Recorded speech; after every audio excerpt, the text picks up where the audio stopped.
to the yes vote last night?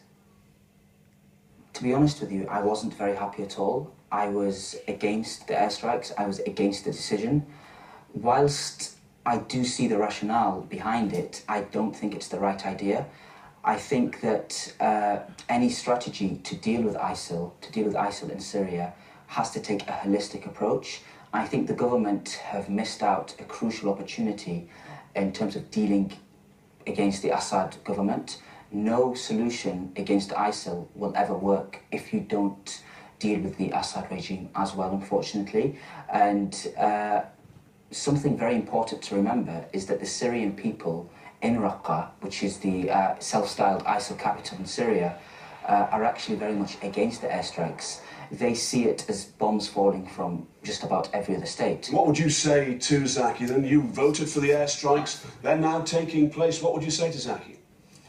Well, I think the first thing I'd say is that this has been an incredibly difficult decision to make, and I sat for the full 10 hours in that debate yesterday, listening to both sides of the argument. But through my experiences having visited a Syrian refugee camp in southern Turkey and listening to the accounts of people there, and listening and seeing what we have in the way that Daesh are behaving, persecuting the people there, and actually becoming a real security threat for our country, I felt on balance that the airstrikes, coupled with all the other things that will happen at the same time, was the right approach to take, because we need to take out their central command. But do you accept, Stuart, do you accept that there will be inevitably civilian casualties along the way? Well, I sincerely hope not, but I understand, of course, that that is a direct possibility. The reason why our Air Force has been asked to contribute is that we do have these very specific missiles that are very targeted, and we've been asked by other countries to join for that reason. Zaki, have you spoken to your family in Syria today after that vote went through? I managed to speak to them in the morning, yes. I mean, I have extended family there, so most of my mum's family, so aunts, uncles, my grandma. And to be honest with you, with them, they're trying to get along with their daily lives. They try every day to deal with stuff.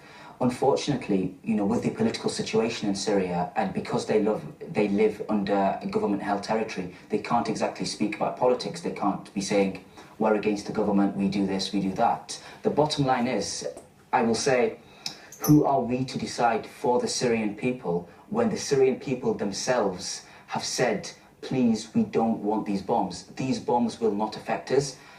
Well, Stuart, what do you say to that? They don't want you to bomb them. Well, I have to say, as I say, I went to a Syrian refugee camp and spoke to people who have been fleeing these areas because of the persecution. And they said something very different to me, that they wanted us to take action because they want to go back home. But Stuart, do you not think now that we have started our bombing campaign in Syria, we are perhaps bringing fear and the inevitability of attacks here in the UK? I'm afraid that fear was already here. We heard yesterday how the security services have foiled 7 big attacks in this country. So to say that the airstrikes will fuel it, the fact is that that danger was already there. Zaki, if airstrikes aren't the answer, what is? Like I was saying before, when the exiles from Raqqa, when they were in Gaziantep in southern Turkey on the Syrian border, when these guys were interviewed, one of the things they said, if I was in front of David Cameron, if I was in front of the British Parliament, the first things I would say deal with Assad, deal with the instigator of this mess. One of the biggest problems for me as a British Syrian, I worry about Syria because it's no longer seen within the lens of the Arab Spring and a popular protest movement.